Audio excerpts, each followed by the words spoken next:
Capítulo 4. Um dever amaríssimo.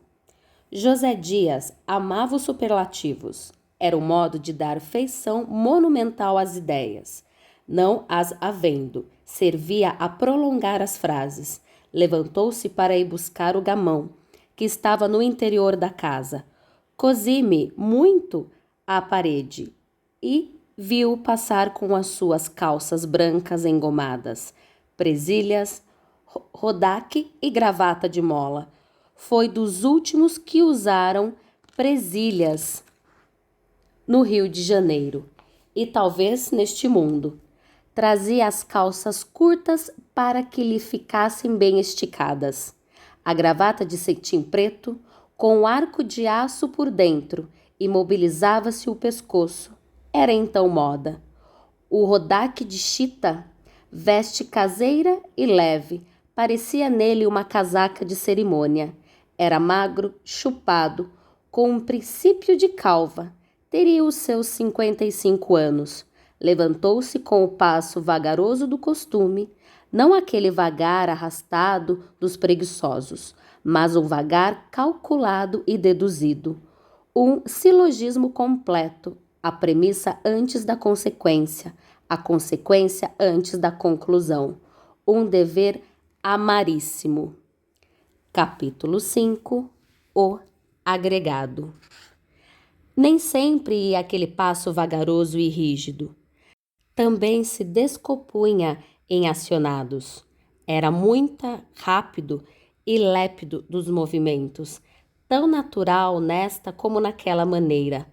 Outro sim, ria largo, se era preciso, de um grande riso sem vontade, mas comunicativo, a tal ponto as bochechas, os dentes, os olhos, toda a cara, toda a pessoa, todo o mundo pareciam rir nele. Nos lances graves, gravíssimos.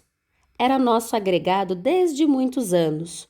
Meu pai ainda estava na antiga fazenda de Itaguaí e eu acabava de nascer. Um dia apareceu ali vendendo-se por médico homeopata. Levava um manual e uma botica. Havia então um andaço de febres. José Dias curou o feitor e uma escrava e não quis receber nenhuma remuneração. Então meu pai propôs-lhe ficar ali vivendo, com um pequeno ordenado. José Dias recusou, dizendo que era justo levar a saúde à casa de sapé do pobre. Quem lhe impede que vá às outras partes? Vá onde quiser, mas fique aqui morando conosco. Voltarei daqui a 3 meses. Voltou dali a 2 semanas. Aceitou casa e comida sem outro estipêndio, salvo que quisessem dar por festas.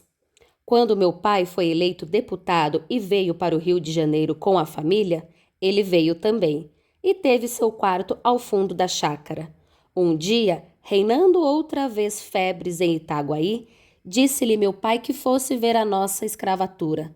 José Dias deixou-se estar calado, suspirou e acabou confessando que não era médico. Tomara este título para ajudar a propaganda da nova escola e não o fez sem estudar muito e muito, mas a consciência não lhe permitia aceitar mais doentes. Mas você curou das outras vezes? Creio que sim. O mais acertado, porém, é dizer que foram os remédios indicados nos livros. Eles sim, eles abaixo de Deus. Eu era um charlatão. Não negue, os motivos do meu procedimento podiam ser e eram dignos. A homeopatia é a verdade e, para servir a verdade, menti, mas é tempo de restabelecer tudo. Não foi despedido, como pedi então. Meu pai já não podia dispensá-lo. Tinha o dom de se fazer aceito e necessário. Dava-se por falta dele, como de uma pessoa da família. Quando meu pai morreu, a dor que o pungiu foi enorme. Disseram-me, não me lembra. Minha mãe ficou-lhe muito grata e não conseguiu que lhe deixasse o quarto da chácara ao 7º dia. Depois da missa, ele foi despedir-se dela. Fique, José Dias. Obedeço, minha senhora. Teve um pequeno legado no testamento, uma apólice e 4 palavras de louvor. Copiou as palavras, encaixou-lhe-as e pendurou-as no quarto por cima da cama. Esta é a melhor apólice, dizia ele muita vez. Com o tempo, adquiriu certa autoridade na família, certa audiência, ao menos. Não abusava e sabia opinar obedecendo. Ao cabo, era amigo, não direi ótimo, mas nem tudo é ótimo neste mundo. E não lhe supõe as almas subalterna. As cortesias que fizesse vinham antes do cálculo e da índole. A roupa durava-lhe muito. Ao contrário das pessoas que enxolhavam depressa o vestido novo, ele trazia o velho escovado e liso, cerzido, abotoado, de uma elegância pobre e modesta. Era lido, posto que de atropelo, o bastante para divertir ao serão e à sobremesa, ou explicar algum fenômeno, falar dos efeitos do calor e do frio, dos polos e de Robespierre. Contava muita vez uma viagem que fizera à Europa e confessava que não sermos nós, já teria voltado para lá. Tinha amigos em Lisboa, mas a nossa família, dizia ele, abaixo de Deus, era tudo. Abaixo ou acima? Perguntou-lhe tio Cosme um dia. Abaixo, repetiu José Dias, cheio de veneração. Capítulo 6. Tio Cosme. Tio Cosme vivia com minha mãe desde que ela enviuvou.